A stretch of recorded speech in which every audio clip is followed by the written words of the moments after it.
내일부터 본격적인 선거운동이 시작됩니다. 개혁신당 이준석 후보와 이야기 나눠보겠습니다. 스튜디오에 모시고 인터뷰를 하고 싶었는데 바쁜 일정 때문에 현장 연결해서 인터뷰를 진행하게 됐습니다. 이준석 후보님, 지금 계신 곳이 어디입니까? 지금의 부산에 와서 부산시청에서 지금 이렇게 인터뷰를 하고 있습니다. 네. 어제 후보 등록을 마치셨습니다. 첫 질문부터 좀 그렇긴 하지만 지금 지지율만 놓고 보면 쉽지 않은 선거 같아 보인다. 일각에서는 이번에는 경험이고 다음이 진짜다. 이런 얘기도 나오고 있는데 목표가 당선이 맞습니까? 제가 정치를 좀 어렵게 하는 스타일이라서 그런지 모르겠지만요. 제가 국민의힘의 당대표에 도전할 때도 경험 쌓으러 왔느냐 이런 말 듣기도 하고요. 동탄에서 국회의원 당선될 때도 이번에 드디어 이준석이 정치 인생 마감하는구나 이런 얘기를 들으면서 선거에 도전했습니다. 그런데 다 아시는 것처럼 결과는 항상 선거 기간이 시작되면은 제 지지율이 상승하기 시작하면서 승리로 나왔습니다. 그래서 이번에도 저희는 당선을 목표로 하고 있습니다. 그런데 어떻게 이길 생각이신 건가요? 그러니까 대표적인 필승 전략 두세 가지 정도만 소개를 해주시면 뭐가 있을까요? 결국 대한민국 국민을 위한 진정성이 보여야 된다 이런 말씀을 드리고 싶고요. 저희가 이번에 정말 구석구석 바닥을 다지면서 선거운동을 다른 거대 정당처럼 대규모 인원을 동원하고 이런 모습은 보이지 않겠지만은 한편으로는 지역별로 맞춤 공약이라든지 아니면 아주 신선한 선거운동 방식 이런 것들이 돋보일 것으로 예상됩니다. 네. 일각에서 보면은 이재명 후보 같은 경우에는 오랫동안 준비를 해왔기 때문에 정책 비전이 굉장히 아직 뚜렷하다, 잘 나눠져 있다 이런 얘기가 나오고 있는데 이준석 후보는 그것에 비해서 조금 정책적인 면에서는 좀 부족한 게 아니냐 이런 지적도 나오고 있던데 어떻게 보십니까? 저희가 릴레이 정책 공약 같은 거 발표를 통해 가지고요. 벌써 14차 공약 발표를 마쳤고요. 무엇보다도 저희는 자유주의적 철학 그리고 책임을 강조하는 공약들로 이미 젊은 세대에 많은 관심을 갖고 있습니다. 조금 다른 세대로 지금 공약이 퍼지지 않고 있는 것은 앞으로 채널 A가 이런 기회를 좀 많이 만들어 주시면은 저희가 공약을 또 설명할 수 있는 기회가 많아지지 않을까 그런 생각을 합니다. 승리를 하려면 강력한 후보 이재명 후보를 이겨야 되는데 이 3자 구도하에서 이재명 후보를 이길 비책 같은 게 있을까요? 실제로 민주당을 지지하는 유권자들의 상당수는 민주당의 정책에 공감한다기보다는 국민의힘의 정치 행태에 너무나도 실망했기 때문에 민주당을 지지하는 표가 상당합니다. 실제로 저희 동탄 당선 모델이라는 것이 원래 동탄이 65%가량 민주당을 찍던 곳이었는데 제가 그곳에 출마하니까 39% 정도로까지 줄어들었습니다. 그 말은 민주당 유권자 중에 한 30-40% 정도는 민주당이 좋아서가 아니라 국민의힘이 싫어가지고 안 찍는 유권자가 상당했다는 것을 의미하고요. 제가 그 동탄에 출마하자마자 저의 정책 비전에 공감하는 분들 그리고 그중에서 또 국민의힘은 절대 못 찍겠다는 분들 합쳐져가지고 제가 1등하면서 당선된 것이거든요. 결국에는 동탄 모델이라는 것이 저는 이번에도 실현 가능하다 생각하는 것이고요. 양자 대결했을 때 오히려 저 말고 경기 남부에 출마했던 많은 국민의힘 후보들 분당 같은 우세 지역을 빼놓고는 전부 다 떨어졌거든요. 그렇기 때문에 양자 구도에서는 정책이 좋고 이런 것보다 국민의힘이 너무 싫다 때문에 우선 과반 이상의 국민들이 국민의힘을 안 찍기 때문에 저는 양자 구도를 자꾸 제안하시는 분들에게는 동탄 모델을 한번 들여다봐달라고 부탁드리고 있습니다. 그렇다면 이 보수 진영에서는 여전히 빅텐트, 단일화가 이 승리 전략으로 거론이 되고 있습니다. 이준석 후보님 같은 경우에는 김문수 후보와는 이 단일화를 안 할 건지, 절대 안 할 건지, 빅텐트에 들어갈 생각이 전혀 없으신 건지 이것도 궁금합니다. 저는 단일화에 대해서는 꾸준히 부정적인 의견을 피력해왔고요. 앞으로도 생각이 없습니다. 그리고 특히 김문수 후보님 같은 경우에는 저와 개인적으로는 친소관계가 있겠지만은 그분이 최근 한 10년 동안에 해온 정치의 양태를 보면은 결국 태극기 부대 중에서도 전광훈 목사와 연계 가능성 같은 것들이 계속 얘기가 나오고 있거든요. 그래서 저는 이번에 일부 국민의힘의 인사들이 이야기하는 것처럼 전광훈 목사와의 연계성 때문에라도 김문수 후보와의 연계는 거의 불가능하다 이런 생각을 하고 있고요. 그 외에도 제가 생각하는 과학기술과 그리고 젊은 세대가 바라는 그런 미래 지형을 구축한 데 있어가지고 김문수 후보와 이야기할 지점이 많지 않을 것이다. 저는 과학기술 대한민국 그리고 젊은 세대가 기펴고 살 수 있는 대한민국 만든 데 있어가지고는 이재명 후보도 아니고 김문수 후보도 아니고 이준석이 유일한 대안이라고 느끼는 젊은 세대가 많다 이렇게 생각합니다.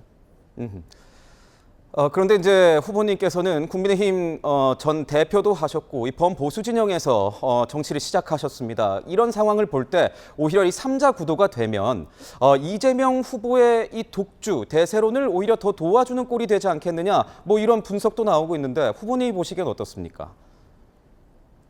지금 제가 봤을 때 이재명 후보의 당선을 가장 도운 사람들의 이름을 대자면요, 뭐 윤석열과 뭐 윤핵관, 뭐 쌍권이라고 하는 분들, 뭐 이런 분들이 이재명 당선을 위해 가지고 이번에 만약 이재명 후보가 당선된다면 공신록 맨 위에 이름이 올라가 있을 것이다, 이런 생각을 합니다. 그렇기 때문에 지금 와서 이준석이 삼자 구도에서 어떤 역할을 한다고 해서 이재명 후보가 당선된다고 이렇게 주장하시는 것은 사실 책임 있는 사람들이 면피하기 위해서 하는 소리다, 이런 생각이 들고요.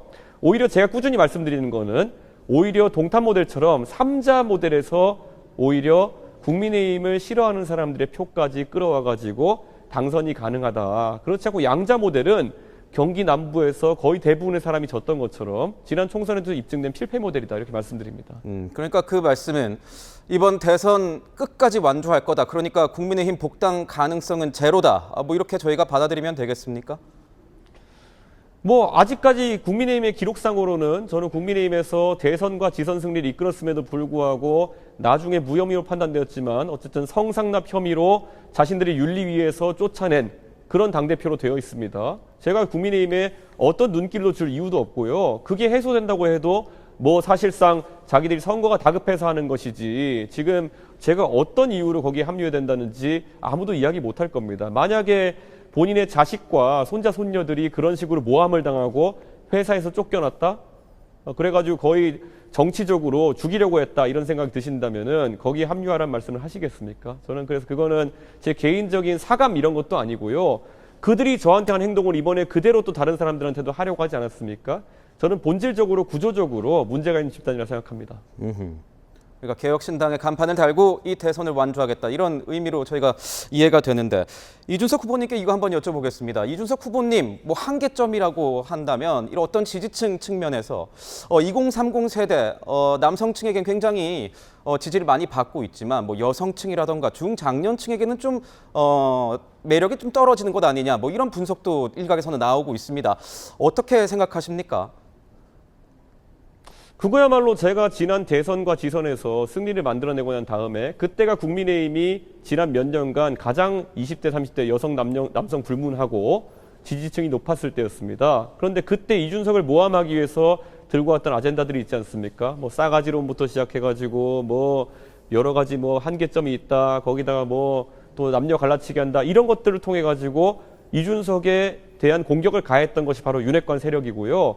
그들이 또 유튜버나 이런 사람 헛들여서 했던 게 뭐 성상납, 학력 위조, 다 지금 거짓으로 드러나는 것들, 이런 거 한 거 아니겠습니까? 저는 그들이 그런 식으로 한 사람에게 모든 세력이 달려들어가지고 오물을 뒤집어 씌우려고 했던 역사를 사람들이 알기 때문에 그것이 한꺼풀 한꺼풀 사실이 아닌 것이 보여지면서 저는 달라질 것이라 생각하고요. 실제로 동탄같이 젊은 사람들이 많이 사는 지역구에서는 제 당선에 그런 것들이 하나의 장애물도 되지 못했습니다. 그냥 나이 드신 분들이 많이 보는 유튜브나 이런 곳에서 꾸준히 그냥 이준석에 대한 음해를 하기 위해서 뭐 성상납, 뭐 학력위조 이런 거 얘기했지만 다 언론 보도 되셔서 알겠지만은 그 성상납이라는 것도 전부 다 지금 무혐의로 종결된 상황이고, 그리고 학력위조라는 것도 정말 계속 끈질기게 물고 늘어졌지만은 경찰이 오히려 대학교에 확인해가지고 아니라는 걸 보여주지 않았습니까? 그러니까 이거는 전반적으로 이준석이 뭘 잘못했다기보다 정말 세력 하나가 이준석 이미지를 바닥으로 보내기 위해 가지고 몇 년 동안 공작했던 것이다. 제가 지금까지 이렇게 말하면 안 믿었겠지만은 최근에 국민의힘에서 벌어졌던 내용을 보면은 결국 그런 일이 빈번하다는 것이 드러난 거 아니겠습니까? 저는 이제 유권자들도 알아가신다, 이렇게 생각합니다. 말씀이 나왔으니까 그런데 요 최근에 있었던 이 국민의힘 내홍 사태는 어떻게 좀 평가하십니까? 제가 굳이 평가할 이유가 있을까 싶을 정도로 국민들께서는 이미 단호한 평가를 내리시지 않았나, 이렇게 생각합니다.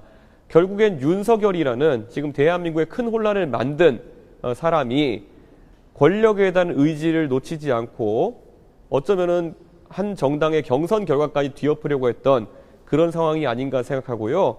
지금 저 이준석은 적어도 대권 승리를 위해서 이재명을 꺾기 위한 방법을 매일 고심하고 발로 뛰고 있는데, 국민의힘에 있는 분들은 명백하게 지금 당권 싸움을 벌이고 있다, 저는 그렇게 생각합니다. 저는 진짜 대한민국을 걱정하고 이재명 후보를 꺾고 싶은 유권자가 계시다면요. 지금 대선을 이기기 위해서 노력하는 사람이 누구인가? 그리고 당권을 잡기 위해서 이전 투구 벌인 세력이 어디인가? 이 정도는 구분하실 수 있다 이런 생각을 합니다. 대통령이란 자리는 이 전 국민을 책임지는 자리라서 뭐 이 차원이 좀 다르다. 뭐 일각에서는 대통령이 되기에 아직 이준석 후보 좀 어린 거 아니냐. 그리고 방금 말씀 주시긴 했지만 예의가 좀 없다. 뭐 이런 평가도 나오고 있습니다. 이 후보님이 생각하시기에는 이런 어떤 평가에 대해서는 어떻게 보십니까? 실제로 뭐 좋든 싫든 간에 이준석이 국민의힘 대표를 하고 있었을 때 그 큰 당을 이끌어가지고 대선 승리와 지선 승리까지 완벽하게 이뤄냈고요.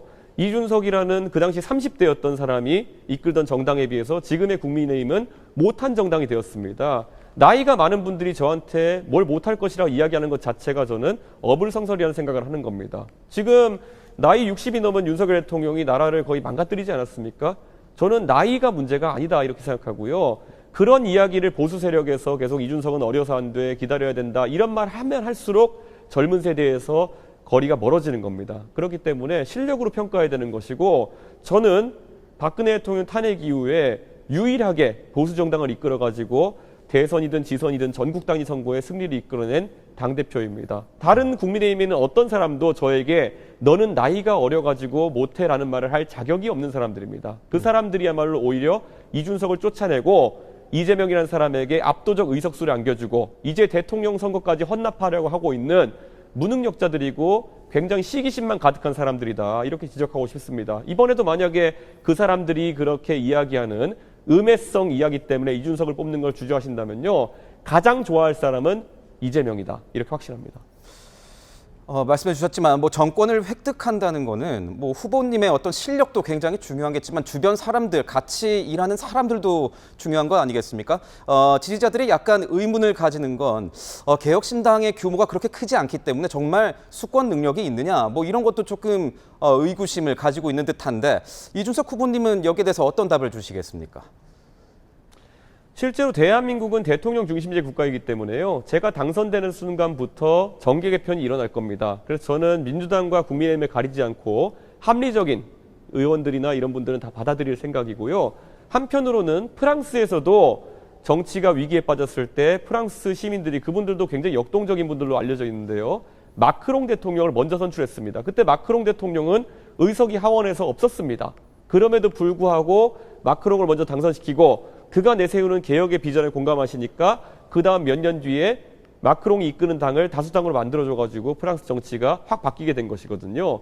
저는 지금도 걱정하실 필요가 없다. 이준석을 뽑아주시고 이준석이 정계 개편을 통해서 일정한 의석수로 국가를 운영하다가 내년에 만약에 이준석의 비전이 옳았다 판단하시면은 지방선거에서부터 큰 힘을 몰아주시고 그 다음 총선에서 큰 힘 몰아주시면은 안정적으로 국정을 운영할 수 있는 기반이 마련됩니다. 거꾸로 생각해가지고 이준석은 의석이 적어서 안 돼라는 말을 계속 믿으신다면은 지금같이 그럼 국민의힘이나 민주당처럼 정말 의석수는 많지만 정치를 망가뜨리고 있는 정당을 선택할 수밖에 없다는 얘기인데 그렇게 해선 대한민국 정치 절대 안 바뀝니다. 이제 프랑스 국민들이 했던 것처럼 용기 있는 판단을 내려주실 때가 아닌가 그렇게 생각합니다. 네. 홍보 기회를 한번 드려보겠습니다. 이준석 후보, 다른 후보들에 비해서 나는 이것만큼은 난 정말 뛰어나다. 뭐가 있겠습니까? 저는 적어도 젊은 세대와 소통하는 것에 있어서는 다른 후보에 비해서 월등한 장점이 있다 이런 생각을 하고요.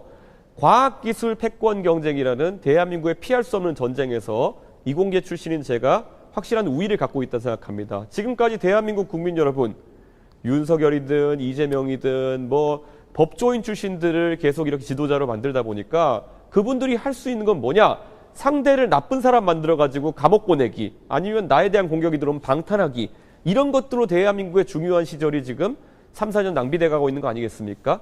이번에도 그런 형태의 과거에 머무른 정치를 해서 안 된다 이런 생각입니다. 적어도 글로벌 환경에 나가가지고 할 말을 할 수 있는 그런 문화적 훈련이 된 사람 이준석이고요.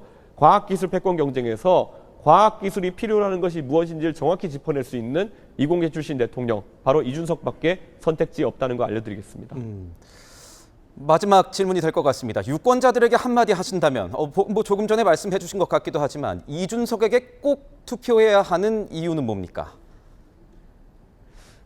저 이준석 지금까지 정치하면서 정말 항상 쉬운 길을 마다하고 올바른 소리 하기 위해서 여기까지 어렵게 왔습니다. 그리고 처음에는 이준석이 하는 말들 들으실 때 제가 왜 저렇게 다른 사람과 다른 이야기를 할까? 쟤는 왜 저럴까? 이렇게 고민하신 적도 있겠지만요.